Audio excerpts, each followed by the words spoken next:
archiving every distortion. I am Ibrahim Traoré, and today I'm pulling off your masks. Yes, you heard correctly.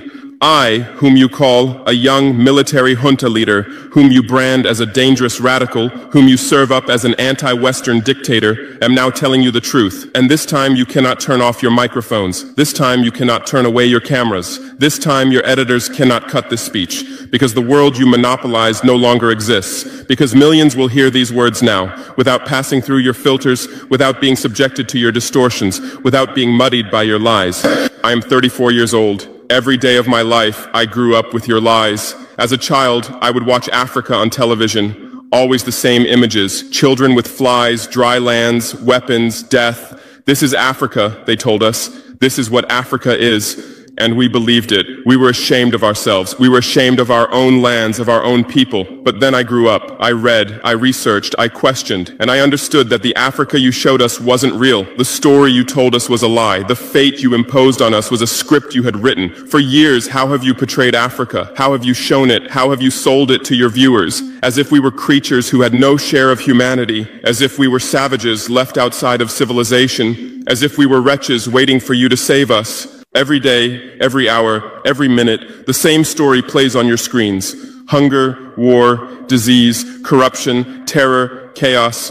These are the words that come to mind when Africa is mentioned. In your Africa dictionary, there are no other words. No hope, no success, no development, no resistance, no honor, no pride, no victory. So I ask you, New York Times, Washington Post, Guardian, Le Monde, have you ever made Africa's successes your headlines? How many times have you written about Rwanda's technology miracle? How many times have you shown Ethiopia's reforestation project? How many times have you praised Botswana's democratic success? How many times have you described Kenya's entrepreneurial ecosystem? No, because these don't fit your scenario. Your Africa cannot be successful. It cannot, because then how will you legitimize your exploitation? If it's not in need of help, how will you intervene? If it's not backward, how will you look down on it? Have you ever asked yourselves, has any editor sitting at their desk, any news director in a meeting, any columnist at their keyboard ever thought, why are the people of the world's richest lands poor? Here are the numbers for you, real numbers. Africa owns 70% of the world's cobalt reserves. Your cell phone, your computer, your electric car won't work without cobalt. This cobalt comes from Congo, but Congolese can't afford cell phones. Africa owns 90% of the world's platinum reserves. Catalytic converters, electronic devices, medical implants, they all need platinum. This platinum comes from South Africa, but South Africans are crushed by unemployment. Africa provides 30% of the world's gold production. Mali, Burkina Faso, Ghana, Tanzania. Gold flows like rivers from our lands. But our people swim in poverty. Africa supplies 65% of the world's diamond production. Botswana, Angola, Congo, Sierra Leone, billions of dollars worth of diamonds are extracted, but our miners live on $1 a day. Africa owns 35% of the world's uranium reserves. Niger, Namibia, South Africa. Nuclear plants run on our uranium. Paris lights burn with our uranium. But our villages have no electricity. And you still ask, why is Africa poor? No, the right question is, how was Africa kept poor while being so rich? Here's your answer. Colonialism didn't end. It changed shape. You used to come and occupy our lands. Now you come and establish companies. You used to take by force. Now you make agreements. You used to rule with the whip. Now you rule with credit. Let me give you concrete examples. With numbers, names, dates, but you'll never write about these. Glencore, Swiss-based mining giant, extracting cobalt in Congo. 2022 revenue, $256 billion. A tax paid to Congo, $500 million. That's 0.2%. Is this justice? Rio Tinto, British-Australian mining giant, extracting bauxite in Guinea, 20 million tons annually. What's left for Guinea? Environmental pollution and cancer. Total, now Total Energies, French oil giant, extracting oil in Angola, Nigeria, Congo. 2022, profit, $36 billion investment in Africa, dirty pipelines, Anglo-American, founded in South Africa but now in London. Diamonds, platinum, iron, taking everything. What it left in South Africa? 6 million unemployed miners. And these are just the tip of the iceberg. What about the invisible, the secret deals, the offshore accounts, the transfer pricing tricks?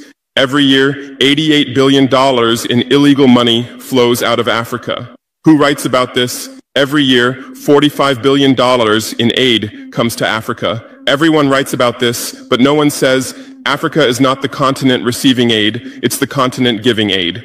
While you zoom your cameras on swollen bellies, there is a huge system working silently in the background. Every day tons of gold, diamonds, cobalt, uranium, oil leave our land. But how? Here is the system. Step 1. Create corruption. Bribe our leaders. Open offshore accounts. Promise them a life of luxury. Send their children to your schools. Step 2. Make deals. Get 50-year, 99-year concessions. Ask for tax exemptions. Be exempt from environmental rules. Ignore labor rights. Step 3. Control the infrastructure. Take over ports, airports, railways, but only from the mine to the harbor. Don't build roads to the villages. Don't bring electricity to schools. Step 4. Provide security. Set up private security companies. Arm them. Declare protesting. Step 5.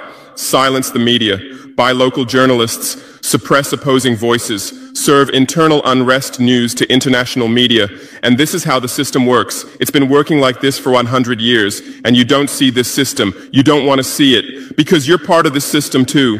Who are the biggest advertisers of New York Times, CNN, BBC, oil companies, mining companies, arms companies, pharmaceutical cartels, the companies that exploit Africa? You live on their money, you defend their interests, and what I'm about to tell you might cost me my life, but it's no longer time to be silent. France's system in Africa is the CFA franc. 14 African countries still use French colonial currency. 50% of these countries' central bank reserves sit in the French treasury. France applies negative interest to this money, so we pay France to use our own money.